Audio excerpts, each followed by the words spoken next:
You're listening to CobraCast. The cobra injects deadly venom through its fangs, like toxins through a pair of hypodermics.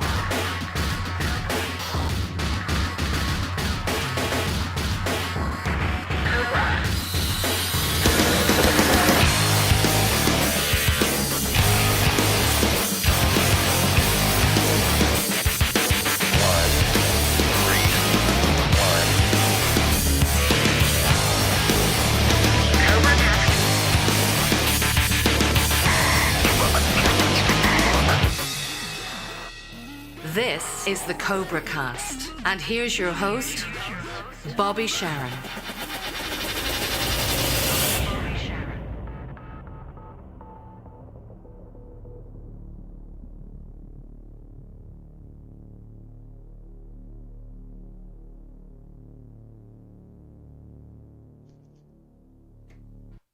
Please welcome to episode number 343 of the CobraCast podcast with me. We're going undesignated driver tonight because I'm drinking a very cool concoction of bourbon and ginger ale tonight from Iron Wolf. So anyways, Bull Diego, Bully Los Bufalos. Did I say it right? Yeah, Bully Los Bufalos. How you doing, mister? I'm doing good. How you doing? It's been a long time since I seen you. Yeah, almost a week, right? What, has it been a week? Has it been that long? Yeah, probably a week. Well, I'm doing pretty good, man. Christmas is around the corner. Yeah, and, I'm only doing 2020 is almost done.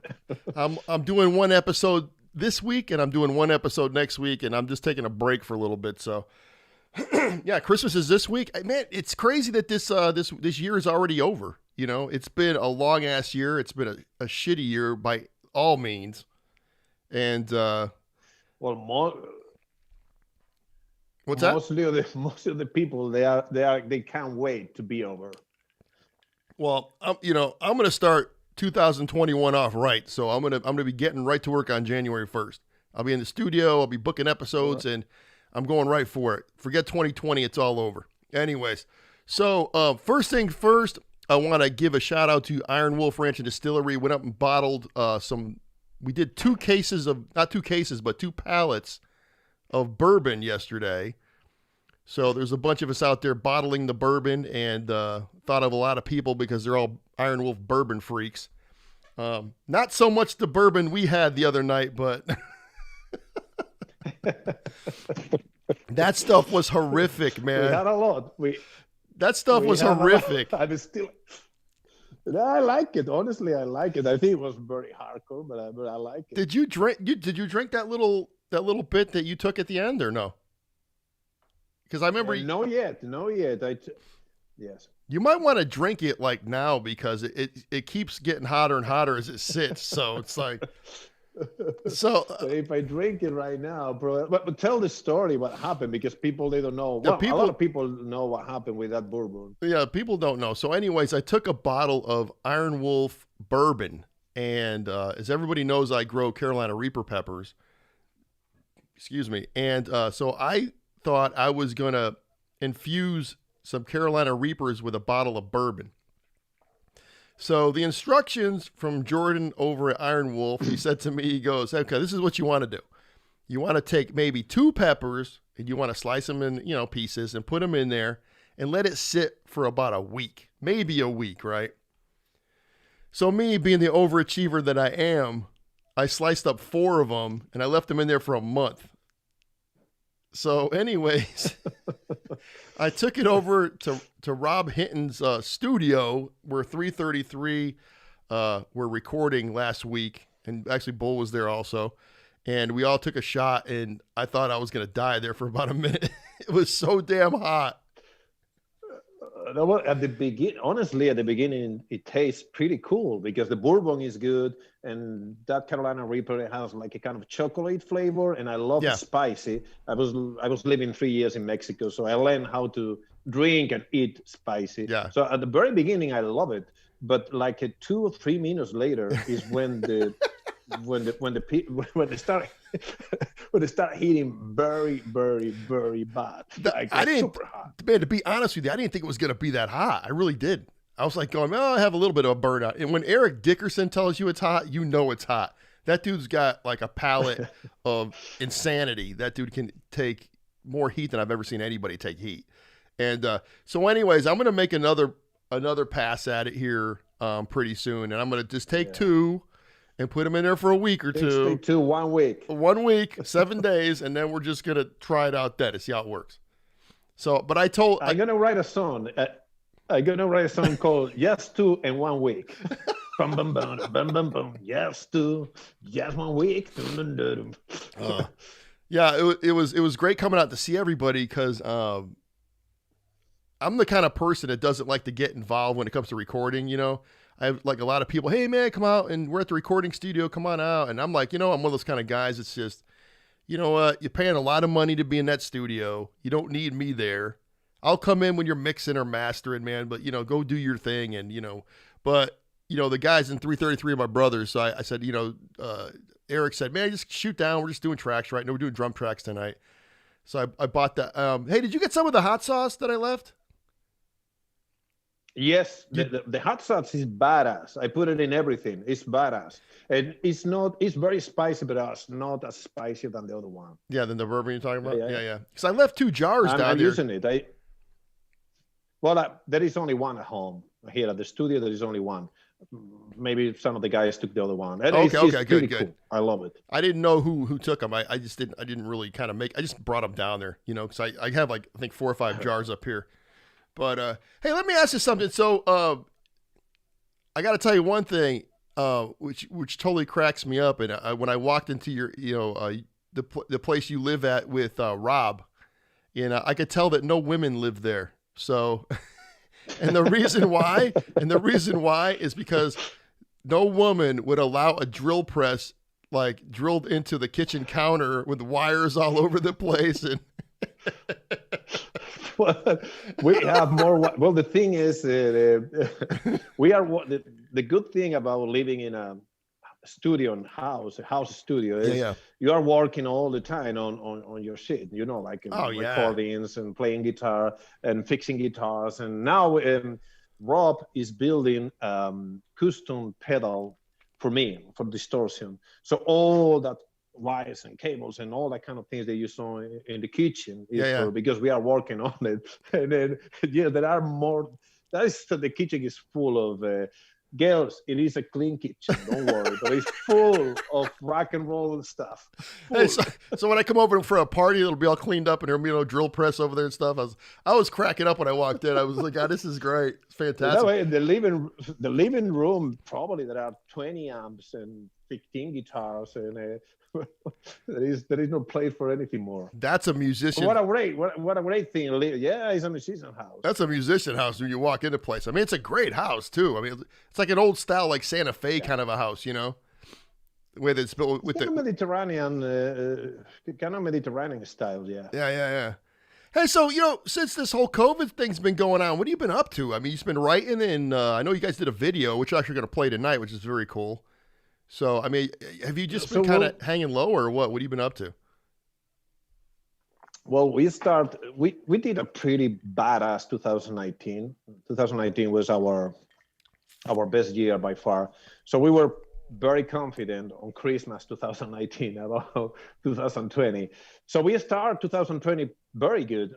We started playing at the NAMM show in California and Los Angeles for the Gibson stage, which was unbelievable because we were playing ZZ Top Billy Gibbons was there, Slash was there, Don Fender from the Eagles was there, big names, and we were playing on the same stage. So for me, it was like a dream come true, and thank you very much for Gibson Guitars that they brought us to play there. So we were very confident. I have a meeting with them. So we were thinking to touch base on March. So I came back to Texas, and on March, I went back to LA for a lot of meeting. I had a lot of meeting for the 2020, like tours, Gibson, but then everything happened. All the lockdown, and what happened. Everybody knows what happened.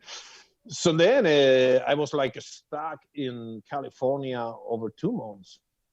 And then I came back to Texas when Texas reopened. No gigs. So honestly, it was at the beginning, I was angry, sad. However, it wasn't a totally waste of year for me because I decided to go literally to the forest, to camping in a lake. I was so full of virus and news and social media and everything. So I took my truck and I went to the lake. I bought a canoe. So I was camping there with the canoe every morning and I started writing a bunch of songs. So basically, I was all summer writing new stuff. You were up in Georgetown, right? Yeah, Georgetown, yeah. Yeah, Georgetown Georgetown Lake is like maybe 5 minutes away from my house. You should have stopped by. I was right over. I'm right near there. Yeah, man, we was badass because probably I told you before that when I was living in Spain, I had a 4x4 expedition company, off-roading company. So I did a lot of expeditions and adventure travels and sleeping sleeping in the desert, sleeping in the mountains. I spent like 3 weeks in the Sahara Desert. So I really miss that kind of contact with the nature. And then when I went camping, I was like primitive camping, no luxury, no current, no current water, no electricity, and it was a very, very good time for me. You know, I came back to the contact with fire and the water, the wind, and the earth. Yeah. So I was doing the canoe on the lake every day. So it was pretty good. And I was by myself, like literally by myself. So it was a good time to think about what you're doing well, what you're doing bad, what is going on with the world, and all that kind of stuff. And then definitely, I want to be insulated. Is that right? That word, insulated? Isolated, yeah, 100%. I get what you're saying. Yeah. So, well, I had a lot of raccoons and snakes and tarantulas and scorpions, but and I make some new friends there. Yeah, I'll tell you what, there's a lot of wildlife up here. I think I saw one scorpion in my house one time, but there's a lot of deer. I don't know about. There's snakes up here too. Yeah, I had a rattler. I had a rattlesnake up here one time, but you'll find a bunch of stuff out there. But man, that's the thing about camping these days. People kind of don't camp like they used to, bring a little hibachi with them to cook on. And, there was no cell phones. There was no iPads. Now it's a thing. Everybody goes camping. They still bring their technology with them. And it's not like you're roughing it out there. You know what I mean? Like, I remember we would go camping, but we would fish. We would fish for our dinner. You know what I mean? We wouldn't bring like hot dogs and hamburgers. We'd actually fish, and that's what we ate that night. That's roughing it. Yeah, that's roughing it, man. That's what I you can choose the campground. So I choose the farthest one, the last one. So I was totally in the forest and very close to the lake. So I was swimming at night in the lake by myself, and I think I was like almost 7 days, 10 days with. Oh, did I lose you? Without absolutely no one in the time. Sorry? Wow. No, I thought your Zoom's kind of cutting out. I think you're good now, but it kind of cut out there for a second. Okay. No biggie. Don't worry about it. It's the things of Zoom. It's just like the ghost in the machine. You know what I mean? Zoom is haunted. Yeah. All right. Probably. Yeah, I mean, and Georgetown's a nice little town to camp up here too. I've lived up here for 20 years, but I haven't done it yet. But and right now is a great time to go do that because of this whole pandemic and everything.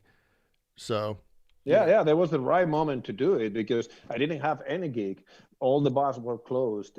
All the people was freaking out about if you have the virus or not. Yeah. So they were, what are you gonna do? Staying at home all the time? So writing songs, but what a better place to write songs in the middle of the forest with your acoustic guitar and a bottle of bourbon and all that kind of contact with the nature. I'm a country guy. I was born in a small town, so in the middle of the mountains north of Spain. So I was missing that. Do you ever go back at all to Spain? Yes, I go every year, but this year I couldn't. Yeah, couldn't go this I year. was thinking in going now.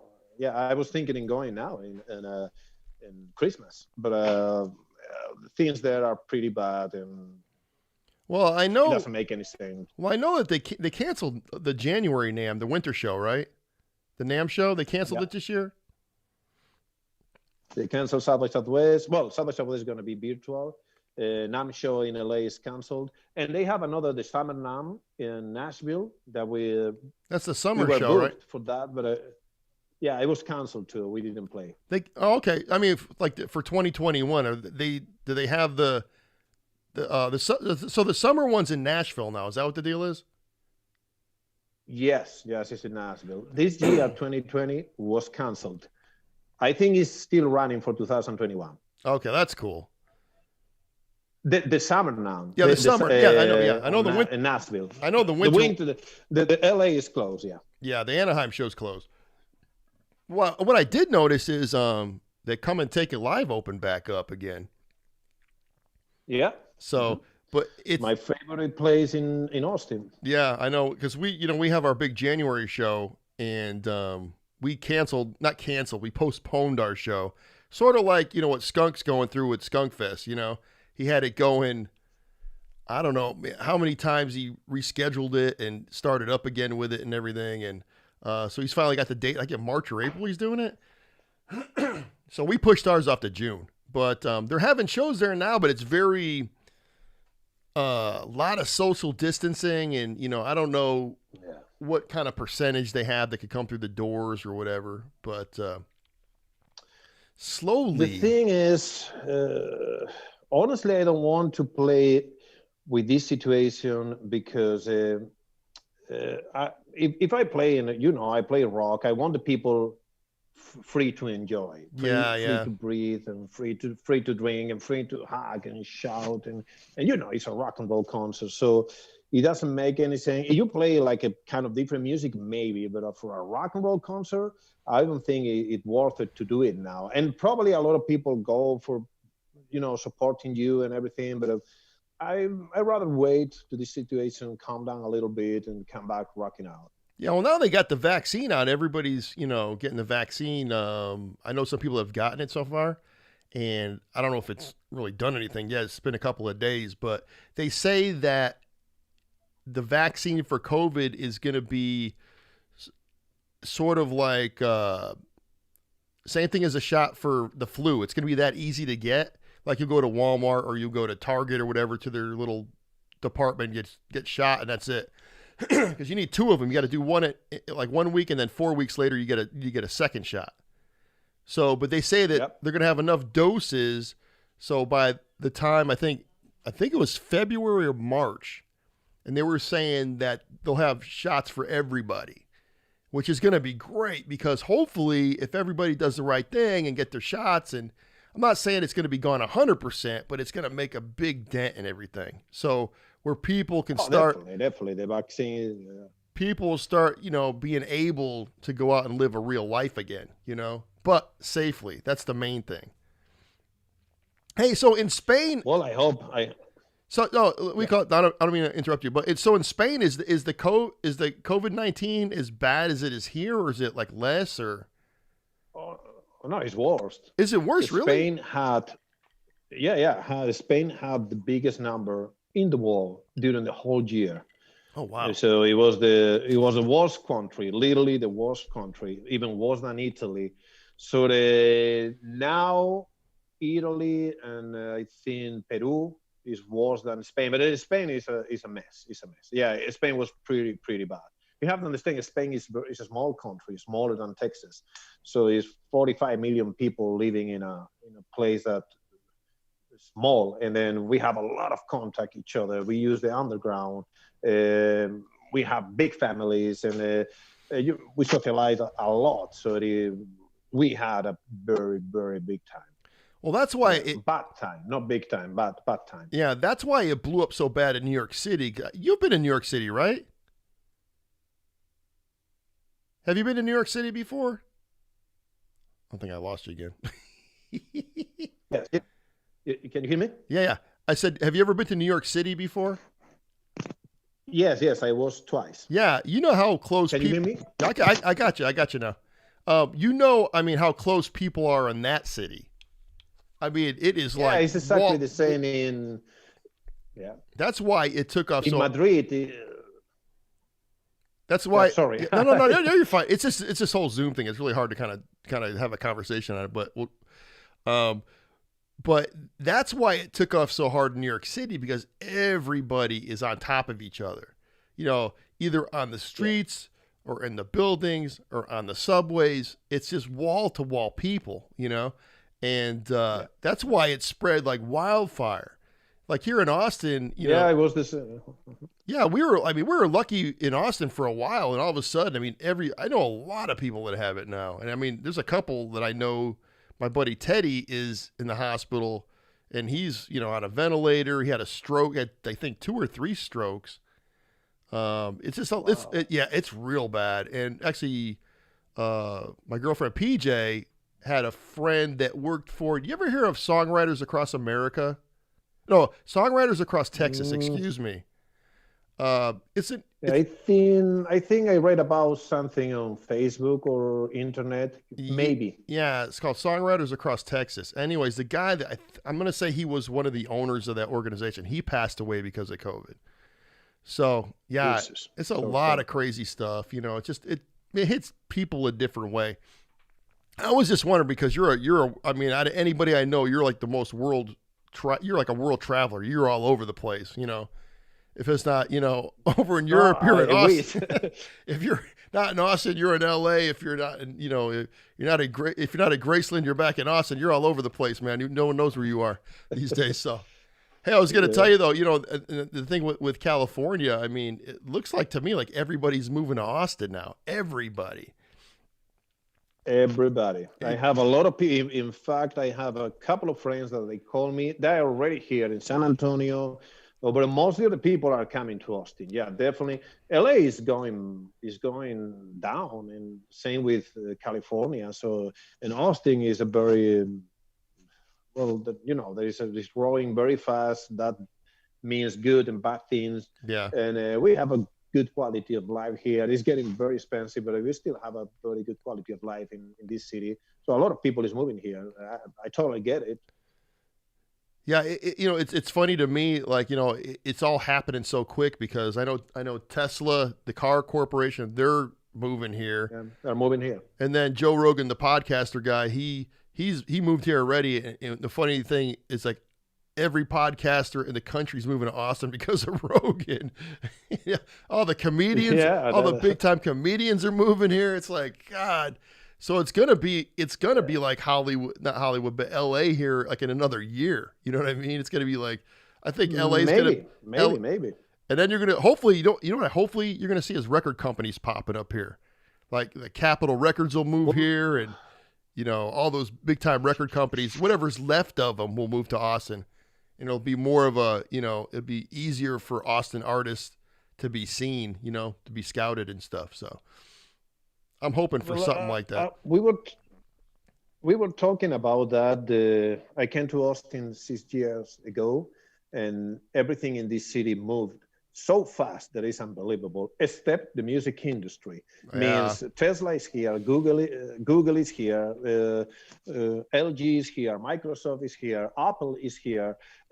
So real estate is huge in Austin. Everything is moving very, very, very fast. Every business, like distilleries, breweries, a lot of business. But the music business is exactly the same. That at the same day that I came here, we don't have record labels, we don't have management companies, we don't have publishing companies. They're not moving here; they're moving to Nashville. Yeah, Nashville's got all that stuff. Capitol Records, most of the producers, a lot of famous musicians, and record studios, and in fact, Gibson, they moved the headquarters to Nashville.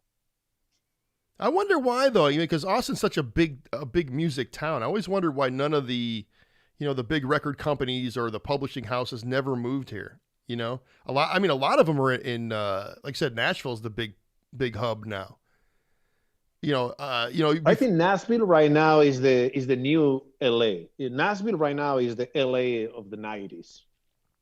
Yeah, because before all the record companies either in New York City or they're in LA. That was the two things. And you would have like little small independents down here, but nothing. Oh, excuse me, but nothing big like LA or New York. I always wondered about that. Yeah, and you're totally 100% right. I really wish that they would kind of, the state or the city would try to attract more music entities, like I said, publishing houses, record companies, just make it a great place for musicians. You know what I mean? It was that way about 20, 25 years ago. And then, I think the owners of a lot of the clubs, are looking to make money on the real estate part of it and leasing those buildings out for not that much, where they could sell that land and put condos or big high rises up. I don't know. I just, my whole thing was. I don't think mainstream is the philosophy of this city. So this city likes to be weird and likes to be independent, which is nothing wrong with that. It means when you are in an independent rock band or whatever is the music that you play, well, you're playing your own music, you are your own boss, so you are more real. Maybe you are free to do whatever you want, but at the same time you are missing the team and you are missing the tools to be bigger and to hit another markets. So I don't think the philosophy of this city is doing bigger in the music industry. They want to keep that Austin independence live music scene. We have a great music scene. That is a fact. Great bands, great venues, a lot of festivals. However, I don't want to make Austin like LA or Nashville, I think we need a couple of good management companies and especially publishing companies. There are some, but we need a little bit more. We need a little bit more because there are a lot of talent in this city. It's amazing. A ton of talent. The amount of talented people, and it is sometimes. Those people they need to be here. And that's the thing too. I was actually on Facebook for a little bit today, just looking at people's posts, and they were talking about that grant that Austin was going to give, like the venues, I guess they had like $25 million to do whatever. And supposedly, and I'm not sure if this is true or not, but I'm not going to mention the venue, but the venue got $26. That's all they got, was a check for $26. So I don't know. I heard about that story too. Yeah, I'm kind of like going, what are you going to do with $26? You know what I mean? These people haven't been in business for how many, since March, I guess? They haven't actually been open to the public since March, or they're doing streaming shows or whatever the case may be. And, they need money. They need funds to keep going, or they're going to close. I'm totally sure. I'm totally agree. And without the venues, we don't have a place to play. Yeah, no kidding. It's affecting, and it is not only about the musicians. There are a lot of bartenders. There are a lot of distilleries, alcohol companies. There is a lot of things. I understand. Oh, you froze again. I'm sure you come on here in a second. And I understand we are in the middle of pandemic, but I think the city of Austin needs to help those venues 100%. I think they are already helping some of them, but they were fighting so hard to get them to get the grants. Yeah, get the grants, but then I know that was it 1-to-1 bar? I think they got on the last go around with the grants. This is, I don't even know the timeline. I'm thinking June or July maybe. They got a check for $500, and it's like, man, what's $500 going to do? It's going to pay your lights for a month. So I'm not really sure that I'm not sure if they're trying to drive the music out or try to drive the clubs out so they can build, put up real estate in those spots, because it's funny and I notice this every time I go downtown, because I'm not a big downtown guy, but when I head over to the perfect example is the Saxon Pub. You've been there a million times. You know where it's at. Yeah. Sure. If you go around and look at that place now, look what's around it. There's high rises everywhere. You know what I mean? And there's the Saxon pub sitting right there, and it's like they're just waiting for something to happen to that place. And it's like, you know what? That's a staple in this town. Like the Continental. I have the Continental, and what about Broken Spoke? Broken, same guys, thing. The owner, they were trying to buy the Broken Spoke during 25 years, so they couldn't. And so the owner of Broken Spoke is a survivor. He's still holding the fort, you know. And it's one of my favorite venues in town, for sure. It's a honky-tonk venue, but it's one of the best in Texas, and probably one of the best in the world. Hey, but finally, I don't know. It's in the middle of very, very high buildings. Hey, so have you played the Continental yet? I never played in Continental. You've done the Saxon though, right? I'm trying to think of clubs because I know like I said, I saw you come and take it live a few times, and but never anywhere else. I didn't play. Well, I play in Saxon like 3 or 4 times as a guest. People were playing, inviting me to play, but I never played in Saxon either, or Continental. I'm not playing too much in venues. I play festivals. I play out of Austin too, and I love Continental and I love Saxon Pub, but we never tried it. Means they have a different style of music. They have everything. It's very eclectic bars, both of them. But I never play there. Okay. I play as a guest in Saxon, but I never play with the whole band. Oh yeah, you should try to get it. I mean, I think your stuff would be perfect over there. They do a lot of stuff, but like I said, they need to reopen first. So I played a lot in Dirty Dog, that unfortunately now is closed. Yeah, that's closed now. Yeah. And Dirty Dog, Come on, Take It Live. It's called Mechanics that now is closed too. That's closed too. Yeah, I'm super happy they Come and Take It Live open back up, and they're still going. Because it's my favorite venue by far. Yeah. Our buddy, Jim over at Texas Smiths, he had to close his place up, and that was a home to a lot of people. Yeah. And so I mean, for that kind of music, for the hard rock, and what you do, and especially the metal band, the metal genre over there, that's their place, So if they lose that, I mean, I don't know what everybody's gonna do, for that kind of music, because that venue's a staple in this town. We do all our events there, and all the big events you go are at that club, and I'm glad that they kept it going. Yeah, I know.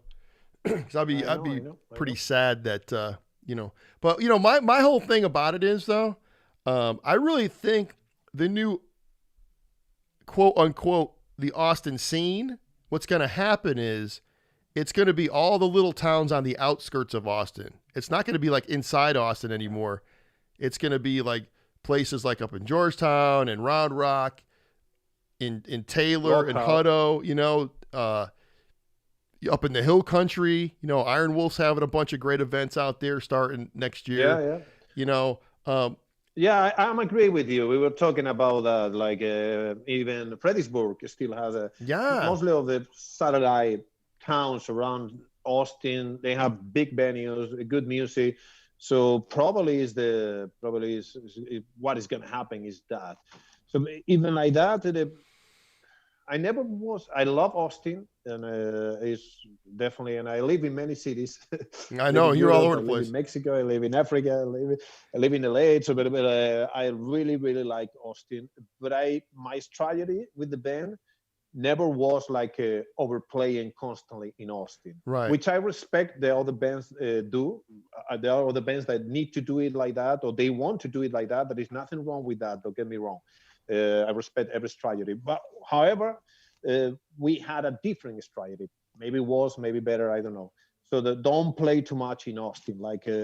Every 3 months or even every 4 months, we used to play in Austin. So we were playing in other places, and definitely a lot of in California. And I was more focused to do festivals than venues. But I really like both. Yeah, but you're doing a lot of biker rallies and stuff too, right? Yeah, I did. We did a lot of biker rallies here in Texas and also in Mexico. We did a lot of in the whole country of Mexico. We did the biggest one in Mexico, and pretty good ones here in Texas too. Hey, I got to rewind real quick. You said you lived in Africa? Well, I didn't live in Africa. I was traveling a lot to Morocco, the north of Africa, with with my 4x4 expedition. So I spent a lot of time in north of. Oh, wait for him to come back. Africa. I wasn't like literally moving there. You hear me now? Yeah, I can hear you. Yeah, it just keeps going out. I'll tell you. It's all right. It's cool. Don't worry about it. Hey, so how is Morocco? I've heard a lot about Morocco. Is it real nice? I love it. Morocco is a fantastic place. The flavor, the colors, the culture. It especially, you know, the Atlas is a lot of mountains in the middle of the country. So South Atlas or North Atlas is a huge difference. I really like the South, that is close to the Sahara Desert, all the small towns, all the kasbahs, and well, it is. I don't think it's a country for living. Maybe if you like to be that kind of life, but definitely to get lost for a couple of months, it is a fantastic place. I really like it. I missed it. That's cool. You know what I admire about you though. You're always like I remember talking to you up at Iron Wolf that one day when we did the 333 thing up there, and you popped up. I was so happy to see you because I was sitting there at the table, and I guess you asked Glenda where I was at. And you walked around. I'm like, Bull's here. Yeah, it's a party. Because I haven't seen you in such a long time because of what's going on, you know. But the thing is with you, it's like, you know, if you want to go somewhere, you kind of just get up and go. You know what I mean? You're not like a kind of, you know, to me, you seem like a guy that doesn't like really plan for months and months and months on going somewhere. You just kind of say, you know what, I'm going to go here today. I'm just going to pick up and go. You know what I mean? Like you're that kind of dude. I admire that though, big time. I wish I was that same kind of person. Yeah, I wrote a song, but I didn't. I'm working in a song that I don't think I'm going to play it with the Bufalos. I'm probably not going to sing it. I'm going to give it to, it's a country song, too country for our style that we play hard rock. But I think it's a good song for a country guy. So the title of the song is Everything I Have Fits in My Truck. So, you know, you have that kind of, so there was a point, I have a big truck, but there's a point in my life that I have too many things. Well, I don't need 90% of the things that I have. Yeah. So I was selling things and giving away or giving presents and things like that. So in the way that everything that I had fits in my truck, in the way that if I have to move tomorrow to, I don't know, Ohio, I can do it in 24 hours. So I like that. It has good and bad things. It has good and bad things. But I like that kind of flexibility and freedom.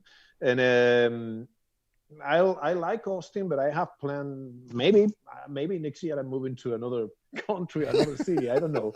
But get up and go. But I like that. I really like to travel and living in different cities and different countries. I love that. I like things too. I don't get me wrong. Right, yeah. I like to have things. There is nothing wrong to having things if you can afford it. But I like the flexibility that you can put in your truck, turning on the keys and hitting the road. Yeah, I'm in the mode now where I'm going through my house and just kind of like pitching stuff out or giving stuff away because, you know, I got too much in this house. You know what I mean?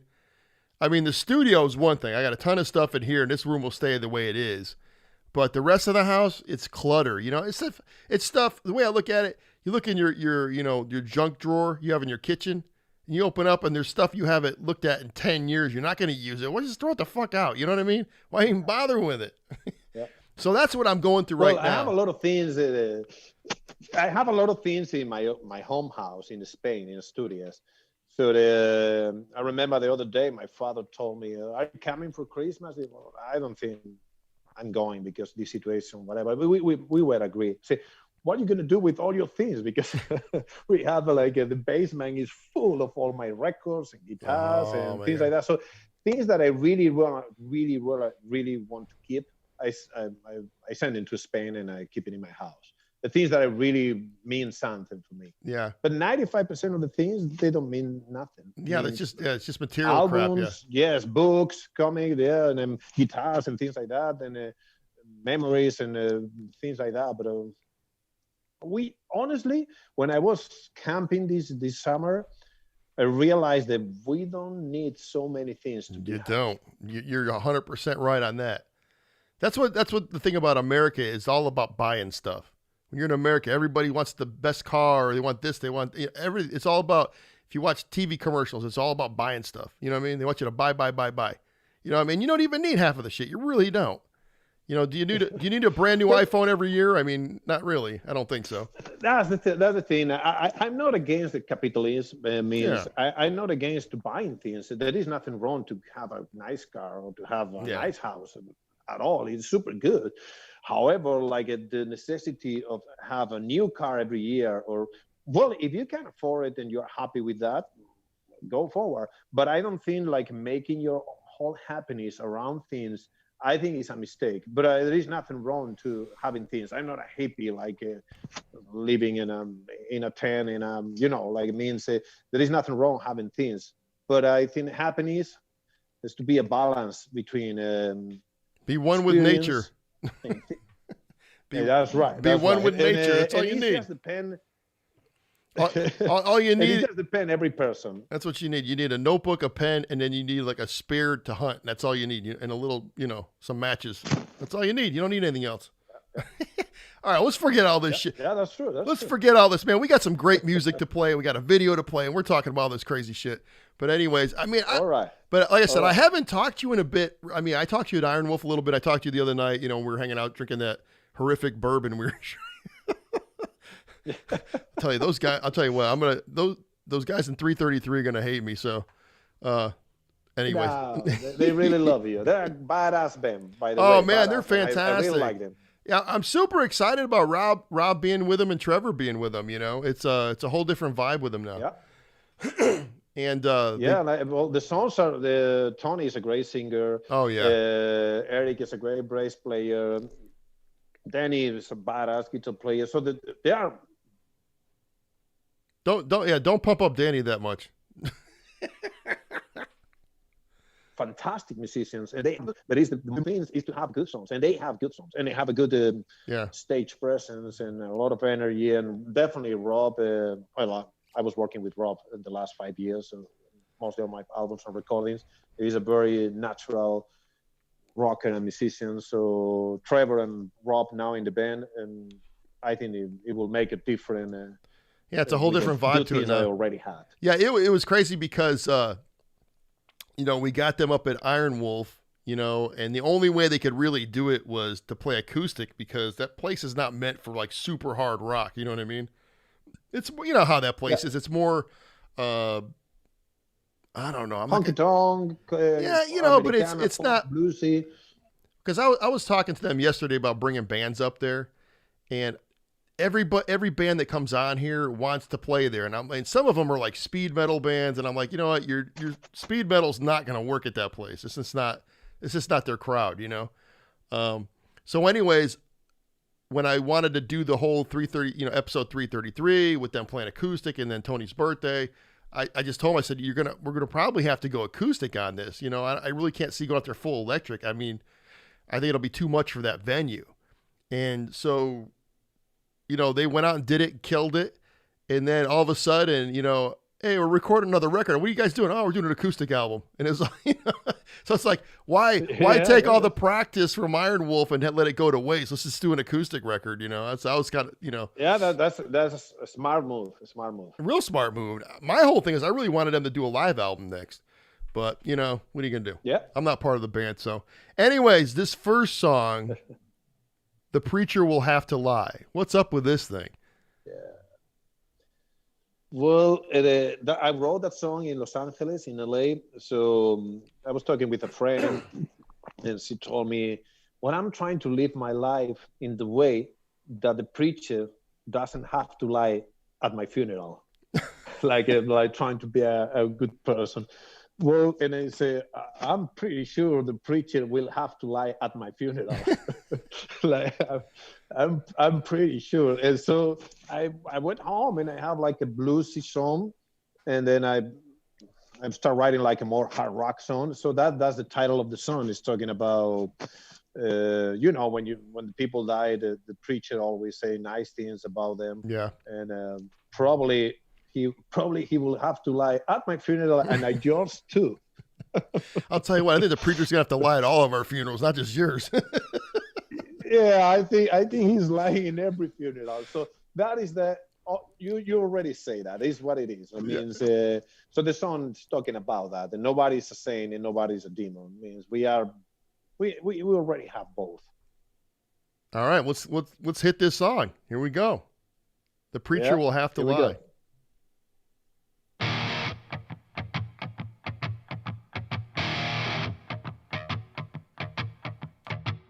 No one expects an angel to set the world on fire.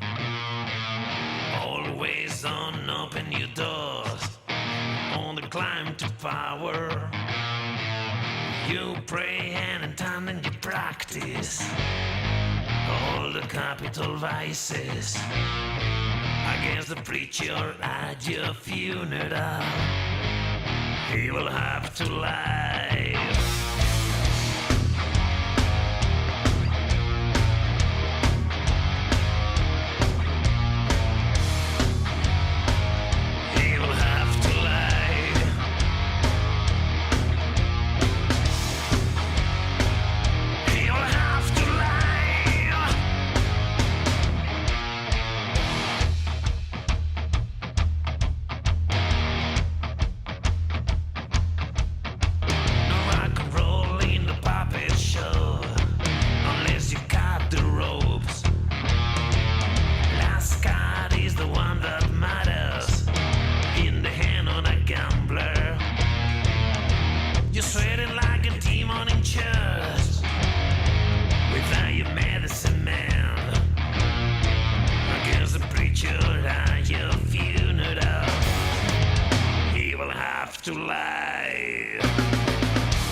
There it is. Yep. That's a great tune. Yeah, it is. It's rocking.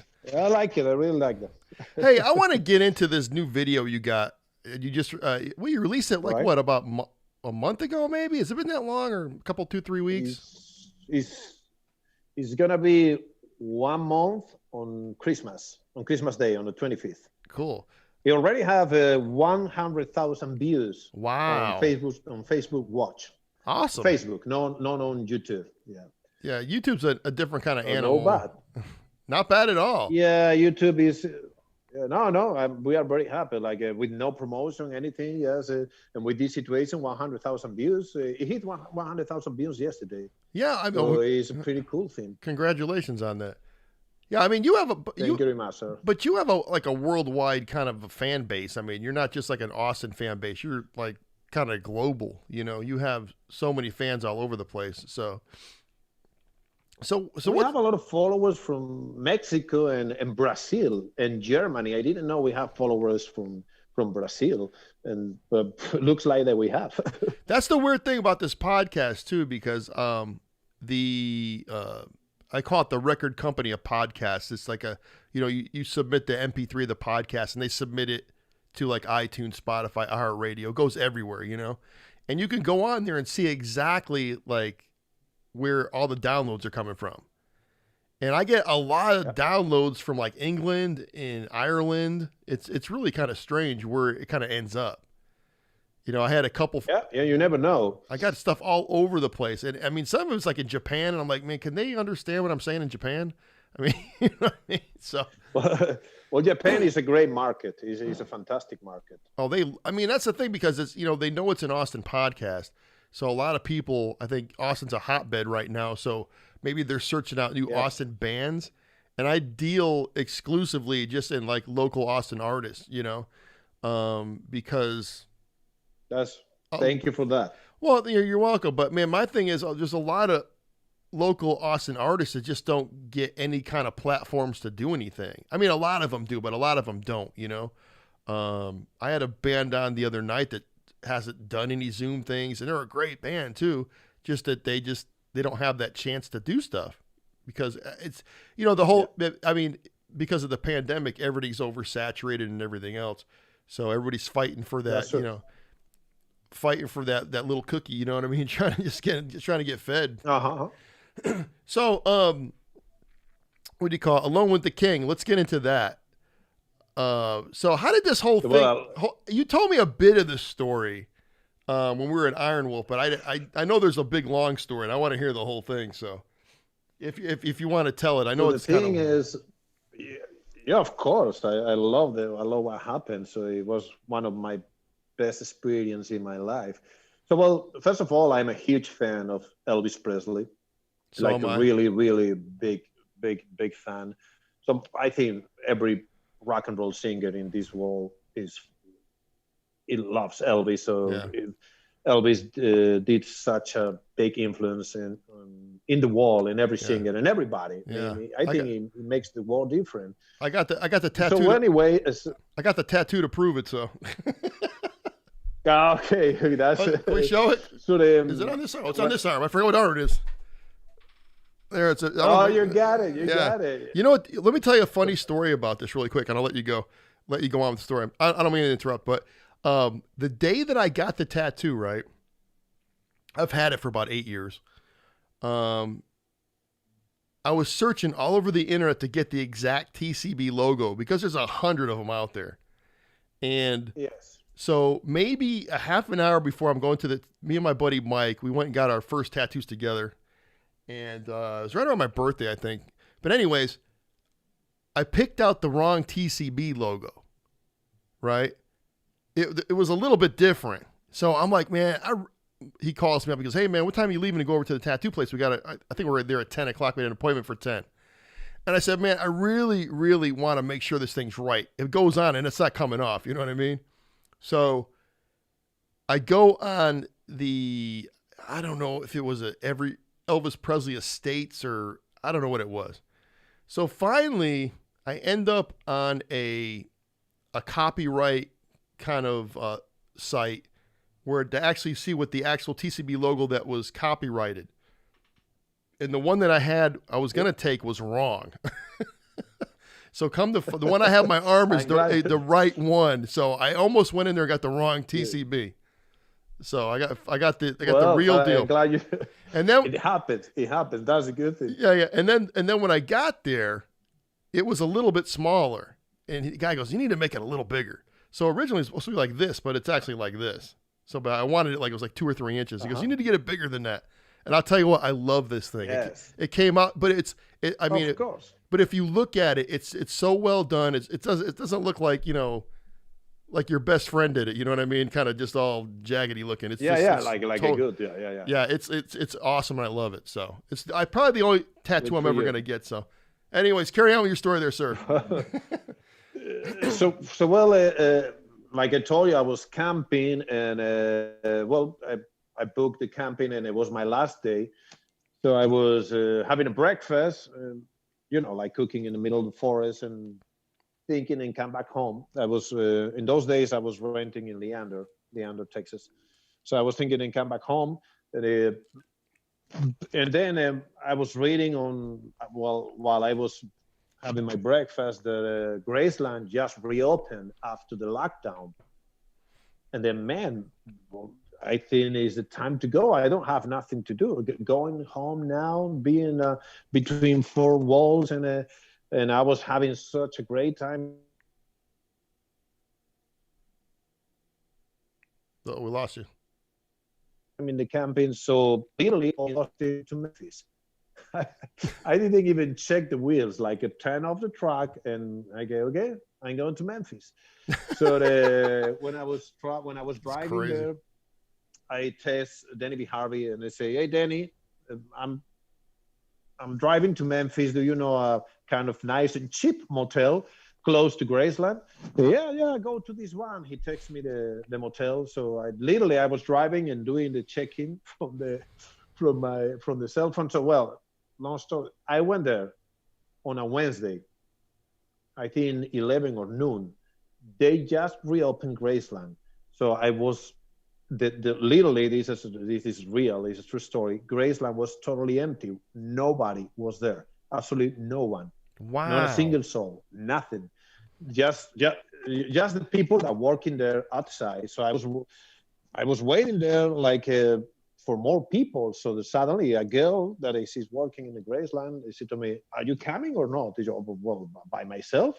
Yeah, sure. Well, no way. So then they opened the gates of Graceland. They opened the doors. They closed the doors. And I was there in the Graceland by myself, the whole mansion just for me. Oh, wow. So it was a very, very intense experience.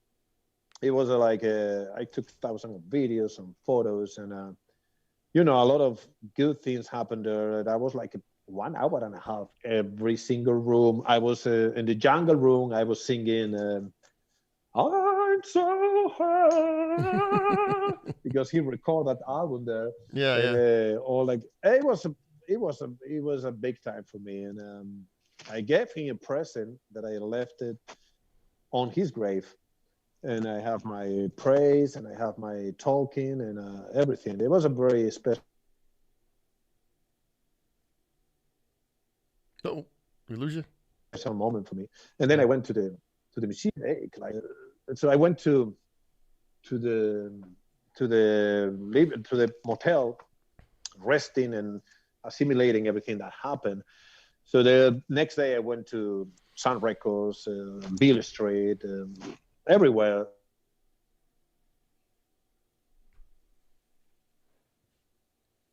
The rock and soul machine. It wasn't Austin. But when I was driving back, I was alone with the king. So when I came back, Austin, I wrote the song along with the king. But it's a cool story. Before I left Memphis, I went to Hernando's. It is a legendary place like Continental Club in Memphis. So I went there when I was paying the ticket for the cover. I heard a guy singing. Well, he was talking. You better drink Lone Star. Well, is that Del Watson? Drink Lone Star. Oh yeah, it's Del Watson. No way, is he playing tonight? Was he there? I know that. Yeah, he was playing. Oh, that's crazy. Watson was playing. Celine. So Celine came. His wife came to my table. We were hanging out for a while. Dale was.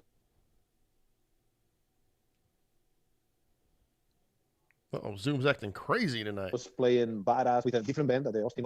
No, yeah, Dale told me, what the fuck are you doing here? Well, I was camping. I turned off my truck and I said, I go to Memphis.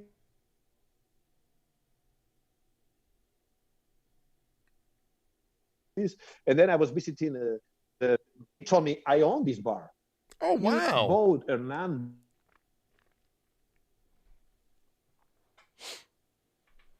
And he moved to Memphis like there. He opened a studio, and he now he owns Hernando's with Celine. So they were playing there. They were having a great time, and I was hanging out with them. I remember Del bought me a beer, and he told me, "Man, I live 2 streets." Uh-oh. blocks from Graceland, and I never could go there. So, and then I came back to Austin and I wrote the song. And if you want, I can tell you about the video. Wow. Hey, let me ask you a question. And I heard this, but I know a shit ton about Graceland and the whole thing. So, Elvis's grandson recently passed away. Is he buried in Meditation Garden along with the other, Elvis and his mother and his father and his grandmother? I heard that he was laid to rest there. I don't think so. At least some more. I'm not sure. Honestly, I can't answer you about that because when I went to the meditation room, it's the last part of the tour. Oh, is it? I was so. It is the biggest moment of the tour. Oh yeah, of course. So and then I was so focused in the Elvis grave. I put a picture on Facebook. I gave him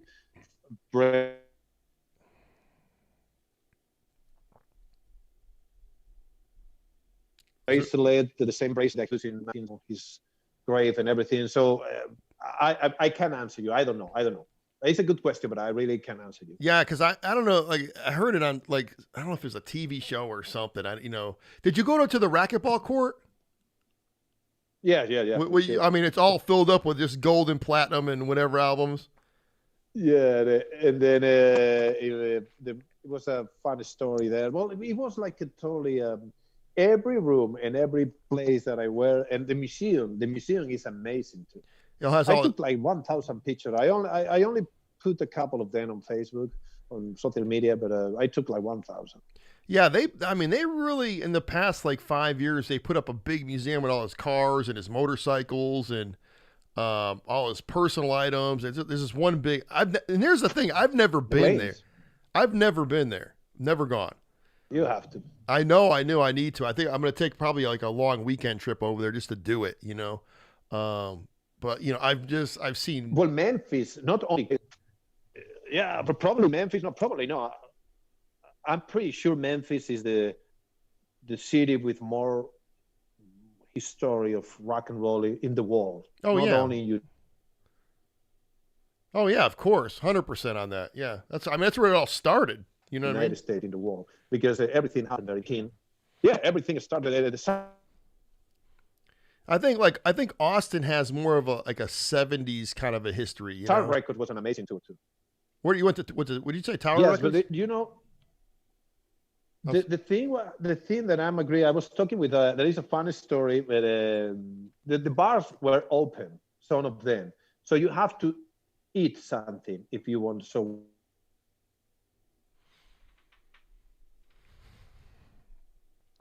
Zoom is when you get in, they say, "Are you going to drink or eat?" So otherwise we cannot serve. Can you hear me now? Yeah. It's just like the Zoom keeps cutting in and out. Can you hear me? Yeah, I can hear you. It's just the Zoom keeps cutting in and out, but it's all good. We'll work with it. So there was a funny because I asked for a bourbon and they put me just one onion ring, just one, and they charged me 50 cents. So because I need to eat because the Cobra only allow restaurants to be open. Right. So there was a pretty badass blues band playing, the amazing blues band. So I tipped them with $20.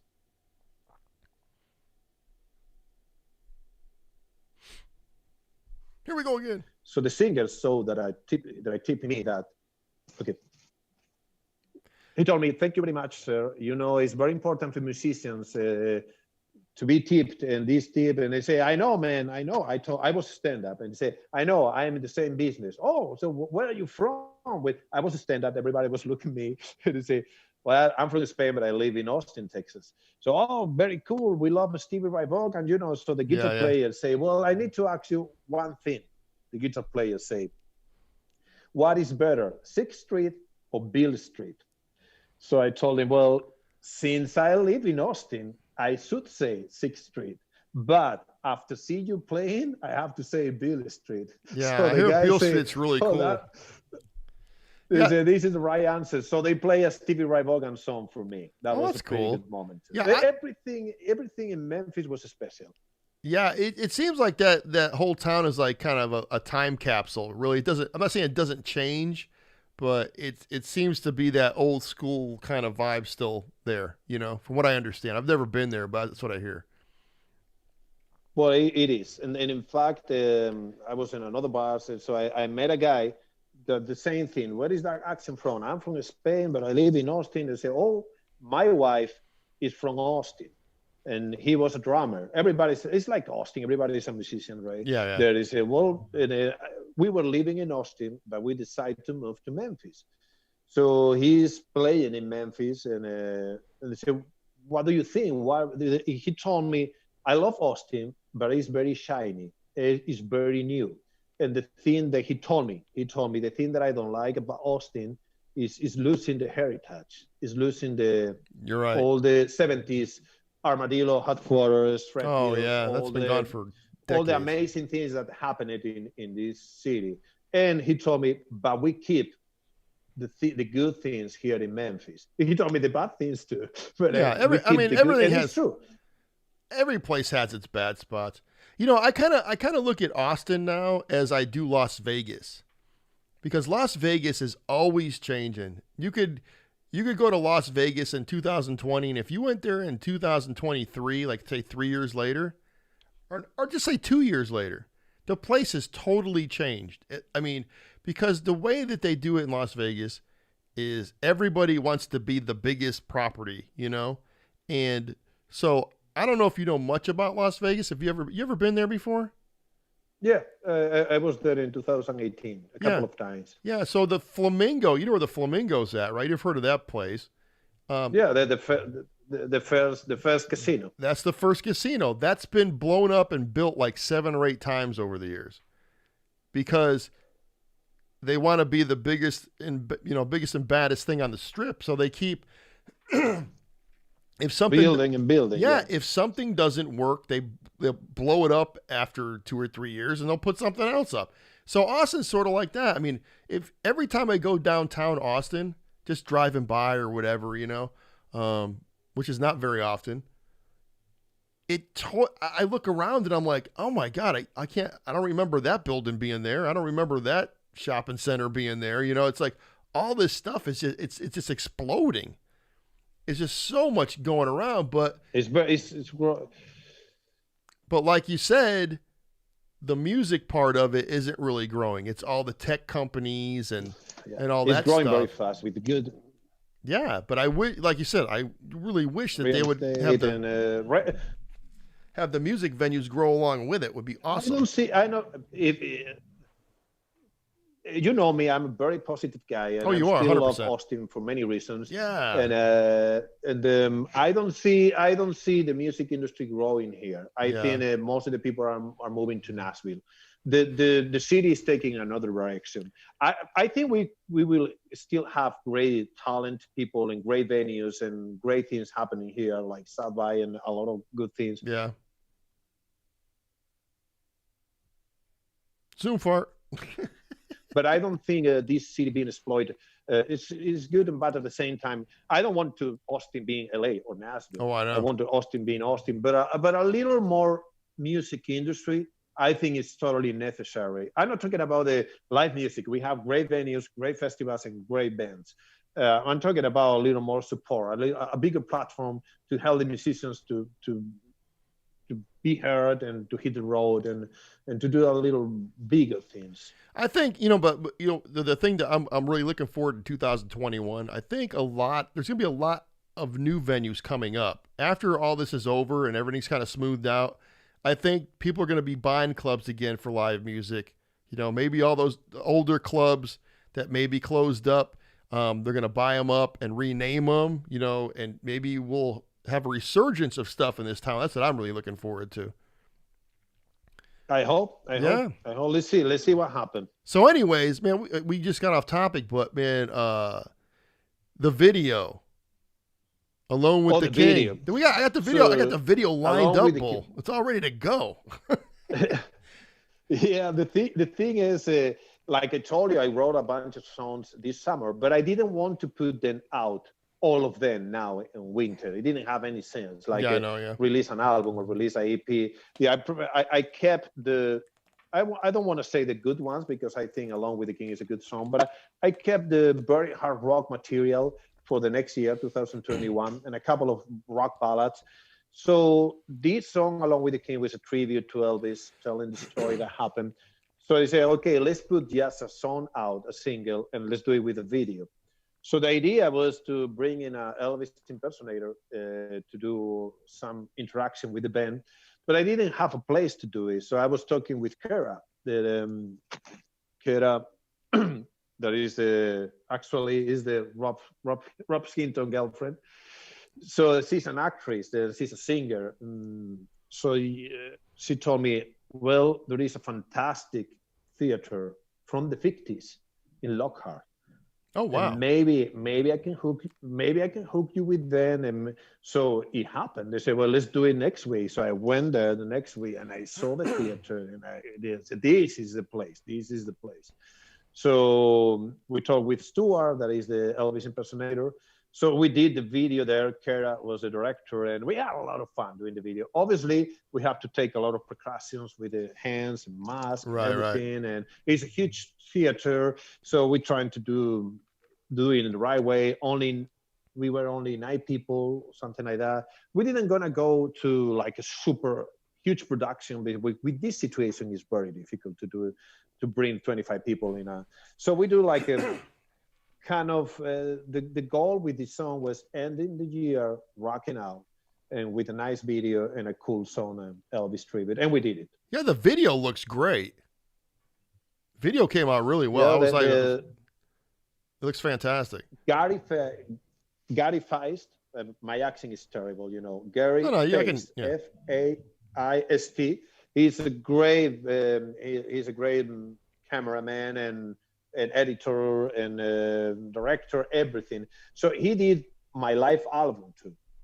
He filmed all my live albums. So we called him. He showed up with 4 cameras, all of them 4K, and he did a great job. So honestly, the people in the band was super good, and the guy at the lights, Gary Face, Kara, Rob Hinton did the sound, and I think that it is a very simple video, but it works pretty well. Yeah, but those are the best, though, man. I love like live shot videos. I don't like ones with a story and, they got a girl crying on her bed or whatever. I mean, I'm not into all that. You know what I mean? It's just, hey, and by the way, your English is way better than my Spanish, so don't feel bad.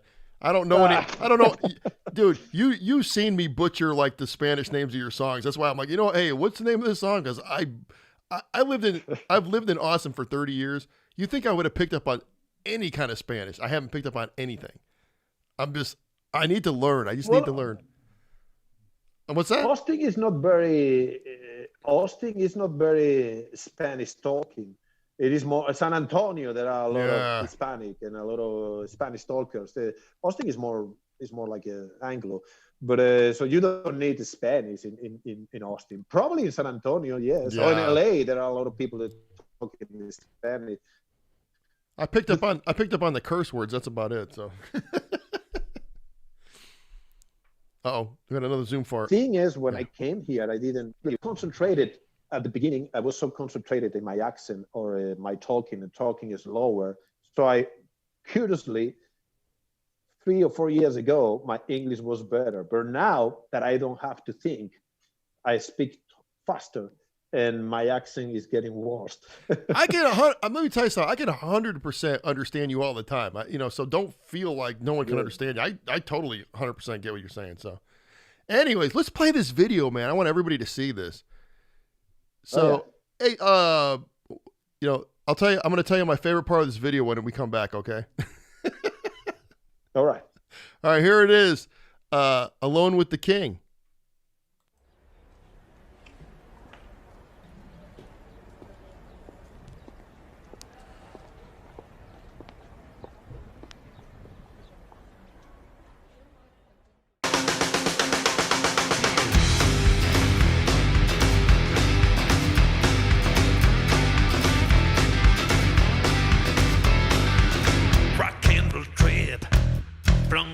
Texas to Memphis, Tennessee. The 8-block and burning wheels running down my bucket list.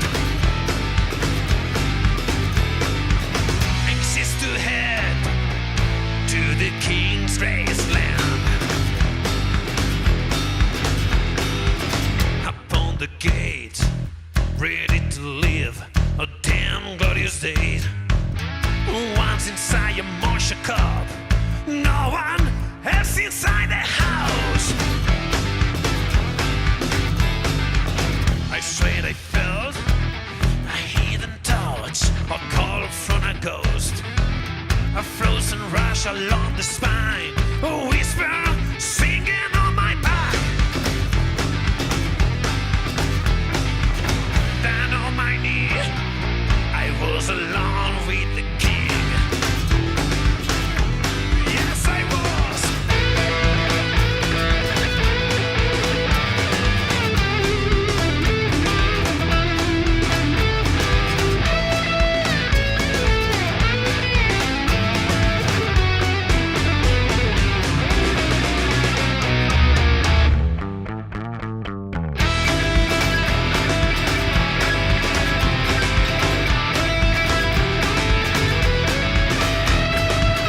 No blue suede shoes. Instead I don my blue leather boots. Singing aloud, burning love in the middle of the jungle room. Down on my knee, I was alone with the king.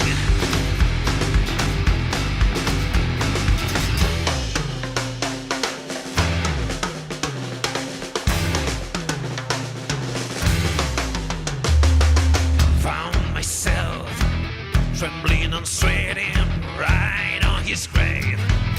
A deep feeling in my heart. Thank you, see you soon again. Down on my knees, I was alone with the king.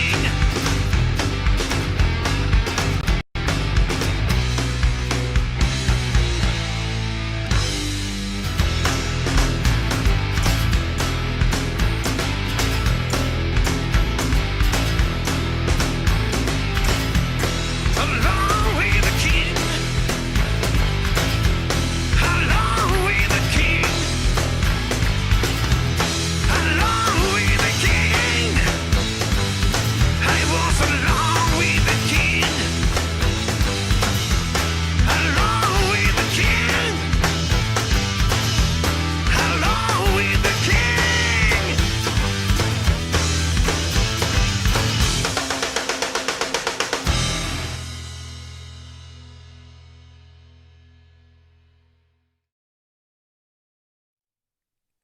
Very cool. Yeah, thank you. It came out great, Muchas man. gracias. Came out fantastic. My favorite part of that video, okay, there's two things. I saw a video, I guess it was like a blooper thing where you were walking in and you hit your head at the top of the door.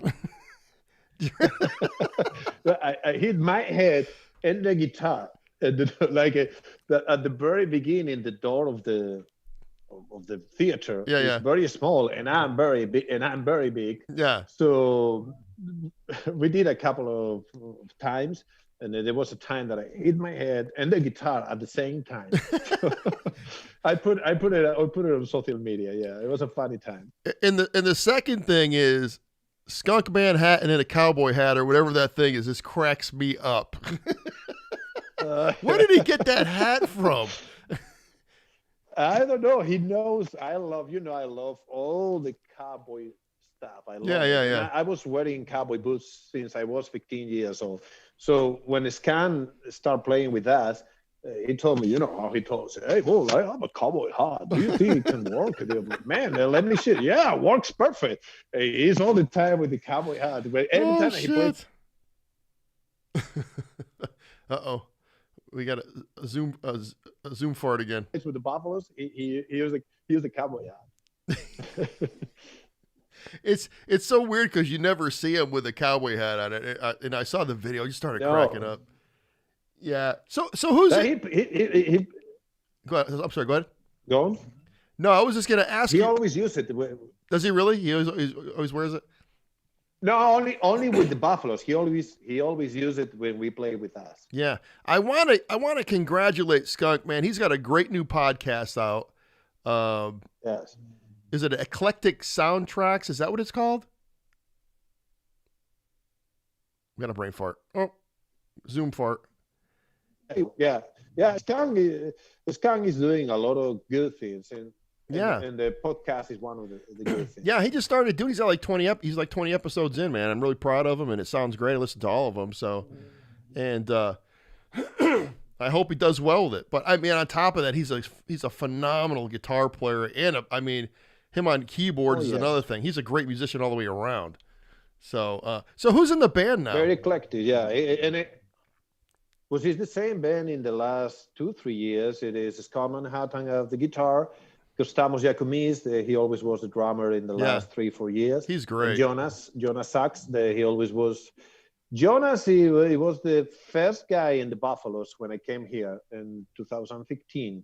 So Jonas, sometimes he's Jonas, and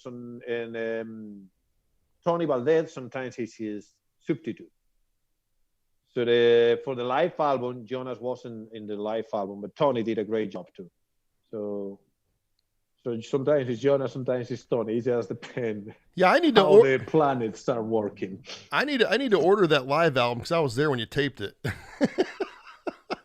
but I didn't give you one. No, I didn't get one.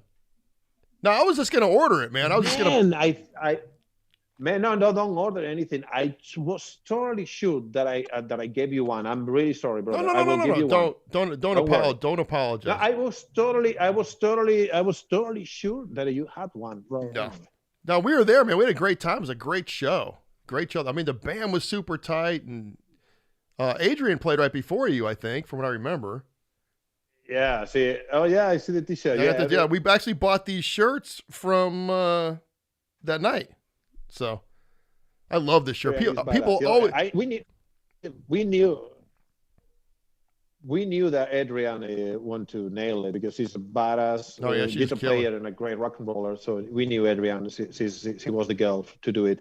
And at the beginning, we were thinking in a Saturday night. In fact, we were booked for a Saturday night, but they moved the gig for a Thursday, which affected a little bit the crowd. Yeah. But anyway, we have a good crowd and a good energy there, and we had a lot of fun. The videos came out very well. The album came out just when we were to the NAMM show this year. So I think it was a good time. I was surprised how quick you put it out afterwards, though. It seemed like you had it out like 2 weeks after we recorded it. I mean, it was super quick. Well, I'm a hard worker. I know, but I've never. I mean, because people like record records and it takes them forever and 10 days to put them out. I mean, that thing. I mean, honestly, it seemed to me like it was out like in a couple of weeks. It was that quick. I was like, holy! I just got this thing out already. I mean, what am I? I was like, man, this guy's got his shit together. We have that show at the NAMM in LA for Gibson. So, and Gibson was a sponsored part of the show with the guitars and everything. Oh, that's right. So we want to show up in LA with the album in our hands. So it was a good thing because I was talking with the president of Gibson and I was talking about with the headquarters and I gave them the album. So they loved the guitarists everywhere. So yeah, I think it was necessary to show up at the NAMM show with the new album. So I rushed it a little bit. Did they send you that red guitar for that show, or was that for something else? The one that I like so much? Yeah, for that show. Yeah. For that show. They sent me that guitar 1 week before. I mean, I rave about that guitar all the time. I think it's like probably one of the best looking guitars I've ever seen. It's so gorgeous. I'm agree. It is fantastic. What is it, like a candy apple red or something? That thing is. Yeah, red wine. Is that what it is? And golden hardware. 3P90s. It's gorgeous and it sounds pretty cool. I love the guitar. It sounds pretty cool. Yeah, because even PJ was saying something about it. Because man, it's a pretty guitar. I'm like, no shit, huh? I mean, it's just so gorgeous. Yeah, it is. Yeah. Well, anyways, thanks, Ben. And it's all mine. It's all mine. Isn't that nice when you get something like that in the mail? It's like, oh, here you go. Didn't even know it was coming. Oh yes. They just. Oh yes, that was fantastic. Well, I asked for that one. Oh, did you? Oh wow. Means I pick it up, that one. So they sent me several guitars, but the first guitar that they sent me was a Royal Swingster on white. That is the one that I use in the video. That is pretty cool too, but it's hollow body. Oh, yeah. Sometimes it get a lot of feedback when I was playing live. So I told them that I really, really, really like the Riviera, the red wine. So it's a limited edition, so it was very hard to find. So, but finally, they get it and they send it to me. So they sent you seven guitars altogether. And it was thank you to Robert Trevino, was the guy that sent me the guitar through a link red. Robert Trevino was the guy that he was handling Gibson in Miami, and he was the guy that sent me the guitar. So is that an actual Gibson or is that an Epiphone? It's an Epiphone, okay, but okay, Epiphone belongs to Gibson. Right, okay.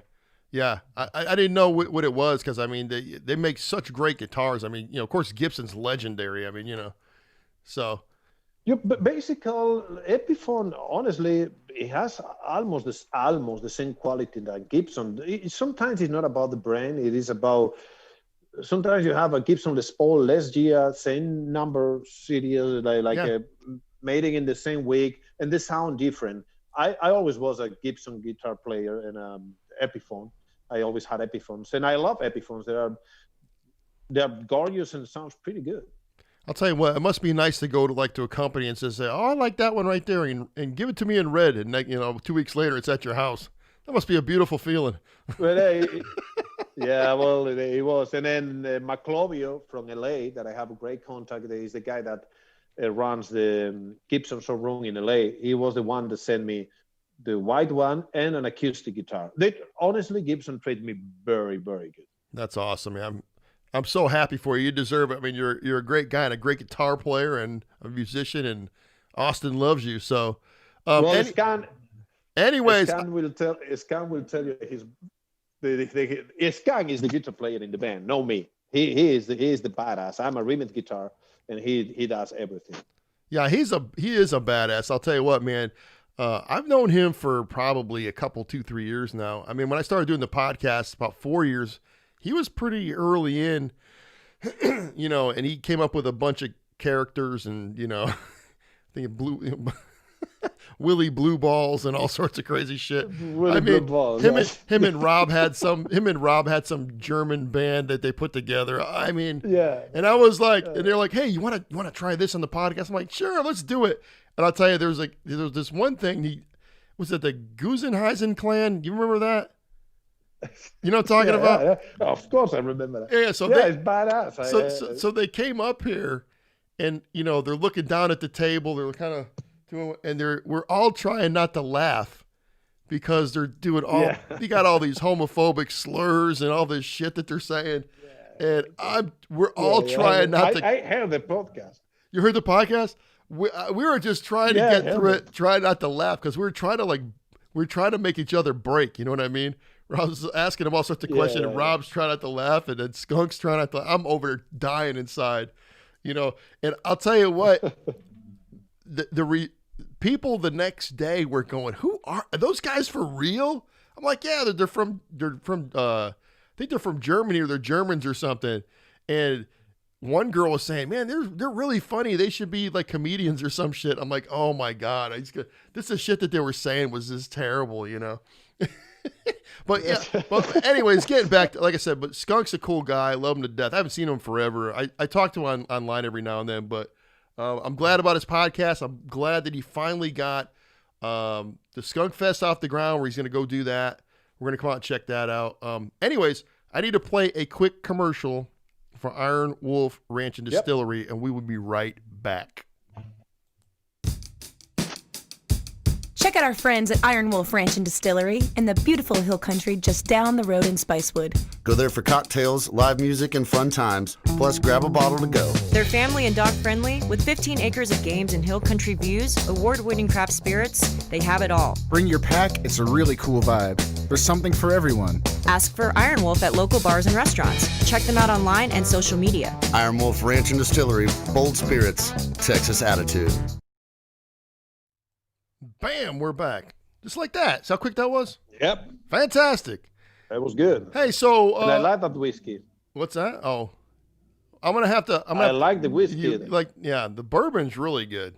I just came up with a great... Yeah, the bourbon, yeah. I came up with a great new drink tonight, so I want everybody to try this. So you get Iron Wolf bourbon, right? But you want to get that new ginger ale. Was it Schlepp's or Schweppes, I guess, ginger ale. It's called, Yes, it's bold. It's bold. That's what it's called, bold. It's got more of a ginger hotness to it. So you want to put 2 shots in a glass like this big with some ice and then pour the rest in with the ginger ale. It's delicious. Bull, you got to try it. It's delicious. Oh, I'm sure I will. I'll come over with a bottle one of these nights, and we'll fucking tie one on. So. Oh yeah. Oh yeah, you are baby. More than welcome. Yeah, if you're not on some kind of little trip somewhere, exploring the world. Oh. So. I was thinking to go to Nashville, but I'm gonna wait for the end of January or February. I thought that what's his name? Oh God, what is his name? We're just talking about him. Dale. I thought Dale Watkins. Dale lives over in. Wasn't he living in Memphis? Not Memphis, but yeah, he lives in Memphis. Dale Watson. No, he was living in Nashville. I thought he moved to Nashville. No. He lives in Memphis. He lives in Memphis. 100%. Okay, because I always thought that he moved to Nashville. Because I remember they were making a big stink about. There are a lot of people moving. Yeah, I know, but I remember when he left. They were making a big stink about him leaving Austin or something, and his reasons were like, it's not the same anymore. The taxes are too high, and all this other, it's a lot of reasons. But I always thought that he moved to Nashville. I don't know. Well, why. he said to me that Memphis is like Austin 25 years ago. Oh, I get what you're saying. That's what he told me. And he would know. He's been part of this scene forever. Oh yeah, Dale Watson is badass. He's one of my favorite artists. I remember seeing him. You remember, was it Ginny's? That man, they used to have the chicken shit bingo. Yeah, Ginny's. You know what I'm talking about? Saloon. And I think he was part owner of that for a while, right? Yeah, he was part of the owner of the. Yeah, because I remember going there a couple Sundays, and they had the chicken shit bingo, and he actually was playing there. Ginny's Little Horse Saloon. Yeah. I don't know. He's still doing the chicken bingo in Sea Boys. Well, he used to do it. Now he's most of the time based in Memphis, but sometimes he's still playing in Austin. And the good thing about Dale Watson, he always.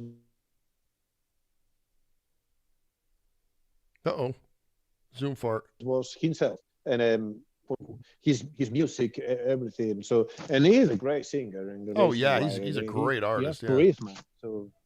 It's a fantastic artist. Yeah. But then I heard he was gonna move back, but he was gonna live on the outskirts, like in Taylor or something. It was I heard so many damn stories. You know how you hear all these stories all the time, and that 90% of them aren't true. So, yeah, you know what I mean. Anyways, we got one more song, and you're gonna have to pronounce this for me because I'm looking at it going, I have no clue what this is. The song that we picked. Well, half of the word is in the Spanish. It's cafeína, like caffeine. Cafeína y rock and roll. So there is caffeine and rock and roll. Okay. So it is that song. I wrote it. I think it's one of the best Buffalo song. That song is on the Mayans TV show. I was going to ask you about that. TV. Yeah. So what's going on with the Mayans right now? What's going on with the Mayans right now? They called me. They called me for the third season. Well, they called me. They wrote me an email asking me for more songs for the third season. So I sent them. So I was talking with them, and they told me that yes, the third season is happening. However, they're suffering a huge delay because of the COVID situation. Production's down. So they start like 2 months ago, something like that. They start to film again, but then LA and California getting another lockdown. So the third season is gonna happen, but they're still filming. And I don't know, but probably I wish they asked me for more songs. Doesn't mean that they're gonna be there. They're gonna use them, but I send them to them anyway. I have another 3 songs in the second season. That's awesome. That must be a nice little paycheck for you right there for those things. Yeah, kind of figured it would be. Well, it's no. It's not like to get millionaire, but it's not bad. It's not bad. Yeah. The good thing is mostly about the royalties, because in these big days time. that they can play live, to have music on radio that I have, and to have music on TV that I also have, is what is really saving your ass. So I mean, so there, what network is that on? Because I was a major Sons of Anarchy fan, but I don't know what network is the Mayans on? FX. It's still on FX? The Fox is the FX. I know what you're talking about, yeah. Yeah, FX TV. And there's the same director and the same creator. Well, Kurt Sutter was the creator and the Sons of Anarchy. So in this one, the Mayans is Kurt Sutter, Elgin is on the second one. There are two guys, but Kurt Sutter is not in the third season. Okay. I'm sure you've watched every episode. I'm sure you've watched every episode. I love Sons of Anarchy, and I love Mayans, and especially since they have my music. Yeah, no kidding. So if you had to put like Sons of Anarchy against the Mayans, I mean, does the Mayans kind of live up to the other one or no? Well, I'm still thinking Sons of Anarchy has like 7 seasons, and Sons of Anarchy was a totally fresh and TV show about the biker world and about rock and roll music, action. So it's pretty good. And Mayans is not so about the bikes. It's more about the problem in the border between Mexico and the United States. And so it's a totally different vibe, even if there are motorcycle clubs involved. Right. I think Mayans has a lot of potential, and they're angling. It's going in the right direction. I didn't think. COVID fart, take 10. It hit the potential. Difficult to say which is better, because believe me, they are very different, even if they are in the same. Yeah.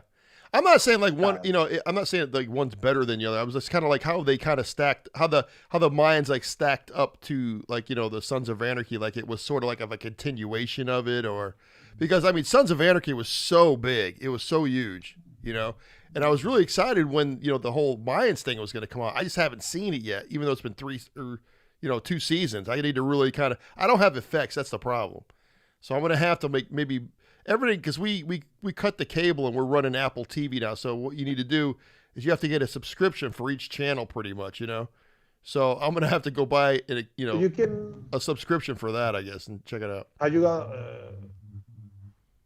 Hulu? There is on Hulu too. Oh, it's on Hulu. Okay. I can get Hulu. I don't have Hulu, but I can get it though. Yeah. Oh, cool, man. Yeah, awesome. it is on Hulu. But it goes well. Means it's not a Sons of Anarchy spin-off. It's more about a different story about the Mayans. That the Mayans was the enemies of the Sons of Anarchy in the first season. So sometimes the Sons of Anarchy show up in fact, Caffeine and Rock and Roll, the song that you are about to play. Uh-huh.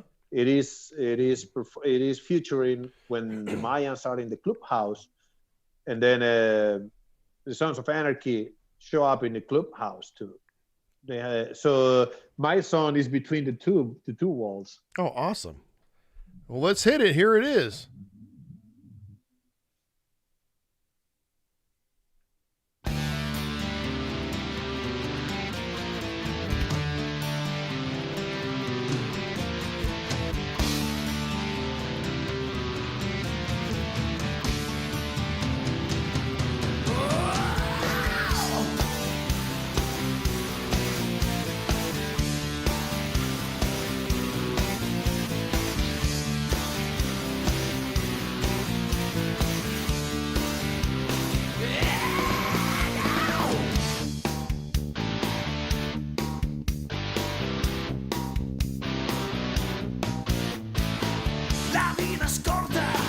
Pero es intensa, no es descubrir, se trata de vivir.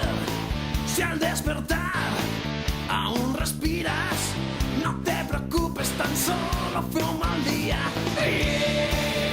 Primero porque quiero, segundo porque puedo, tercero por el solo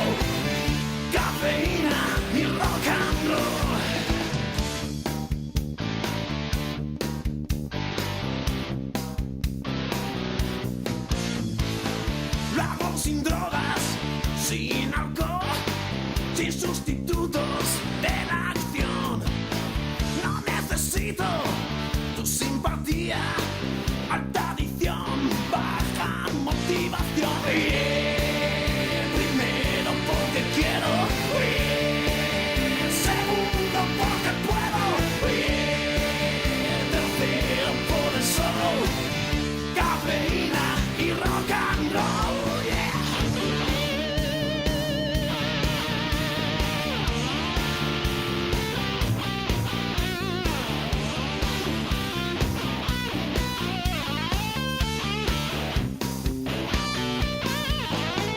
No hay dinero en mis bolsillos, me he reconocido ser desconocido. Me siento bien, aunque voy mal. Contra los instintos no se puede luchar. Primero porque quiero, segundo porque puedo, tercero por el show, cafeína y rock and roll.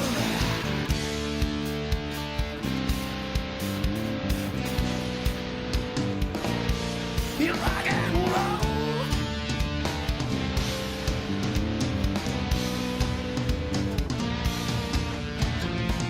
Si te llama, intenta escapar. Para nosotros demasiado tarde ya.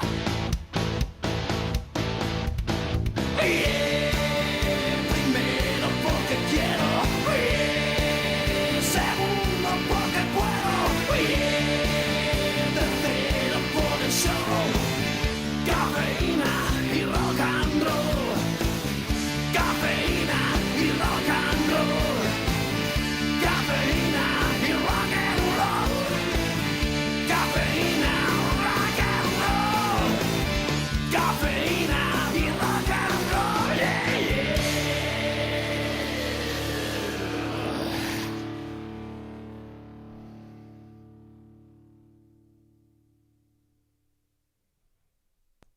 It sounds like Spanish AC/DC. Well, definitely, I love AC/DC. So this is the first song of our first album, and definitely we didn't time to sound like them, but there is a lot of influence of AC/DC in this song, and I'm proud of it. Yeah, it kills, man. It's a great song. It's a great tune, man. Man, I'll tell you. So, how did you feel the first time when it came on the TV? You know, I mean, how'd you feel about that? That's a big deal to have it on a show like that. Well, it was pretty good because it is a show that I loved, and then it was a nice. It is not like the main songs in the TV show. It is right. They play it in the background, but especially this one is like 1 minute and a half during the show, and it's in the background, but you can hear it pretty well. So me being from a small town in the north of Spain and ending in United States, placing a song that I wrote 10 years ago in a TV show that is in 28 countries, man, I'm proud of it. I'm proud about it, and yeah, it was a very good feeling, even if it's not the main song. Yeah, but you know what though? It'll be on the soundtrack record though. Yeah, it is. It is in the Spotify official playlist, and the soundtrack. It is. The other two are not. I don't know why. Oh, really? Because I have 3 songs, but these, yeah, the other two, I need to talk with them. They are not in the official playlist. Maybe because it's only the other two are like 32 seconds or something like that. But this one is like 1 minute and a half, and you literally can hear the song when they are in the bar and everything. So yes, it's part of the soundtrack. That's one thing that I really liked about that, like Sons of Anarchy, is the songs that they picked were really good. They had a great soundtrack. Well, because they would have like I'm agree. They would have a different song per episode, and I know that some of the songs like Katie Segal sang and stuff, but they would have. I still have the soundtrack records on my playlist from Sons of Anarchy. They had some great songs on there. Me too. You know, so is the same music supervisor in both. Oh, is it really? is the same music supervisor that, in fact, she was working with Tarantino, Prison Break. So Oh, wow. she's badass. She's a top notch. So that's a double victory. Double victory. Hey, so after we get done tonight, which is probably going to be like another 5 minutes, you got another thing going on tonight, right? On TV and on cable channel 16, and also if you want to stream it, live streaming up late Austin. That's a TV concert that is a repost. There is a pretty badass concert in Up Late Austin that is running at 10 o'clock. Uh-oh, Zoom fart. Up Late Austin, Facebook. Okay. Cool. You got a double dose of bull tonight. He's everywhere. It is a Christmas special. It's like Christmas special. Christmas special. Bull Monday night. Hey, so if you can say, because I don't know, what do you got coming up in 2021? Hopefully the Zoom will work by then. Plus the songs. Oh, plus the song that I already had. My idea is record album or EP. I don't think an album. I think I'm going with the EP, 4 songs. Okay. There is a nice cover, 2 English and the Spanish song. But I'm going to take my time this time before to put it out and probably go to Nashville and trying to find a good deal. And definitely I was talking with some of the bikers festivals to play. So we are trying to book, I don't want to say a tour, but we're trying to book some live shows, mostly of festivals, and put a new material kind of summer. We need to record it. And also I'm writing songs for other people too. So it's mostly what I'm going to do. Like just keep writing, recording, and trying to book new gigs. Well, hopefully. And I will go to Nashville. Awesome. Like I said, I will go to I always go to LA when I have to do big business. But this year I'm gonna mix between LA and Nashville and keep living in Austin for sure. Yeah, you don't have to go to LA anymore. It's all here. So LA's in Austin now. So I mean, what's out there anymore? It's just everybody's moving here. So I don't know. Publishing. I know. Is still the big publishing is still there because Hollywood is still there. Well, but not anymore, like you say.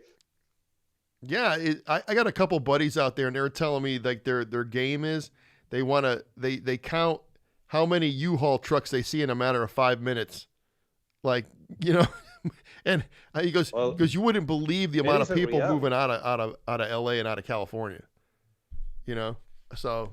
No, well, I have a friend that is coming to. Well, he's already in San Antonio, and she couldn't rent an U-Haul. They say all of them are rent. Everybody's selling the houses. Everybody's moving, and they're moving to Texas, especially to Austin. LA and California is about to crash, unfortunately. But everybody's moving, like everybody. Well, I mean, the COVID's running rampant. The place is on fire. I mean, it's just. Everybody's losing their job. It's just it's just very expensive. Taxes are extremely high. Yeah, gasoline. Well, plus they have state tax out there also, don't they?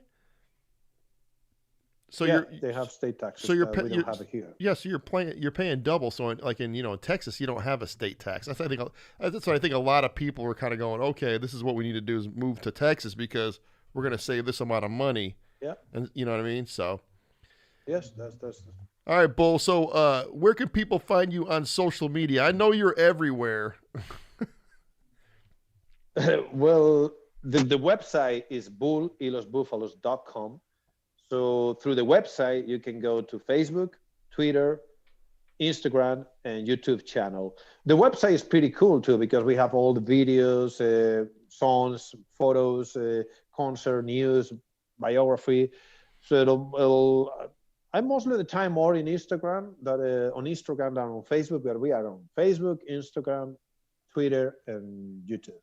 Yeah, somebody I was talking to some kid, not a kid, maybe in his 20s, late 20s, and we are talking about social media, and I said, "Well, you on Facebook?" And he goes, "Nah." He goes, "Yeah, Facebook's for old people." I'm like, what? And he goes, "Yeah." He goes, Instagram and TikTok are the new things. I thought TikTok was like you go in there and dance for 10 seconds or some shit. I didn't know what that was for. But yeah, so he said Facebook's for old people, and I said, man, I just kind of looked at I'm like, oh shit, I do most of my stuff on Facebook, so because you can't stream. Maybe it is. I don't know, because you can't stream live on Instagram yet. You can only do like a couple of minutes. You can't do that long. But as soon as Instagram, like, the gates open up where I can do this on Instagram, I'm going to. So I'm getting excited. I just don't know when it's going to happen. I prefer Instagram over Facebook. However, Facebook Watch, that is like a YouTube channel on Facebook, it is working pretty well. It's working pretty well now. And in fact, we have bigger results with the video, 100,000 views. It's a lot of on views, Facebook versus 10,000 on YouTube or something like that. So Facebook Watch is pretty good. Talking about engagement with your audience, I think Instagram is better than Facebook. I don't know. I'm going to have to that's one of my New Year's resolutions is to dig deeper into the social media thing to get my stuff more out, It's a hard game, man. Especially now. I mean, everybody's got a podcast. Everybody's got a YouTube channel. Everybody's got everything. So it's like you're kind of just floating with everybody else pretty much, So yeah, this year is going to be really different up here. So get ready, because I'm going to start burning it down this year. It's going to be there's been a lot of stuff I've been holding back on. I don't want to say certain stuff to piss people off, but this year I'm letting everything fly. I don't even care anymore. You know what I mean? So, I mean, what are they going to do? All right. You know what I'm saying? But we'll see. But all I got to say is thank you so much for coming on here and doing this with me. Man, it's always great having you. I wish I could have had you in the studio tonight, but like I said, with this COVID thing, I'm just trying to be really safe and do it that way, But this is great that we can do over Zoom and everything, and I hope you have a great Christmas and a happy New Year, and I wish you nothing but health, happiness, and success in the new year, brother. Well, thank you very much again to allow me to talk about my project, inviting me to your show. And it's always a pleasure. And next time we have to do it face-to-face with a bourbon, I will bring you the live CD. And thank you very much, not only for the things that you do for me, but all the things that you're doing for all the rock bands and every kind of bands here in Austin. You've been doing this for a while, and we really appreciate that. So we're part of the rock and roll. Yeah, we're in year 5 now, so.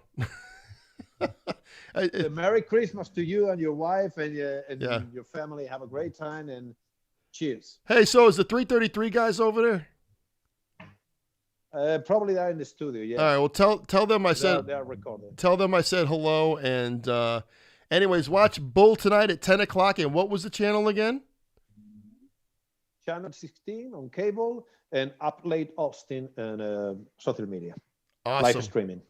Awesome. And with that, people, this is my last episode for this week. So I'm not going to see you before Christmas, but I want to wish everybody out there a Merry Christmas. And I'll be back on Monday with Sammy Serrano.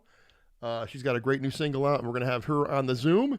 And until then, take care of yourselves, take care of each other. And I end the podcast the same way every single time. People, please try to do the right thing, because Lord knows most of you don't. And with that, we are out of here. Thank you, Bull, once again, man. I'll see you soon. Stay on the line for a minute. See you soon.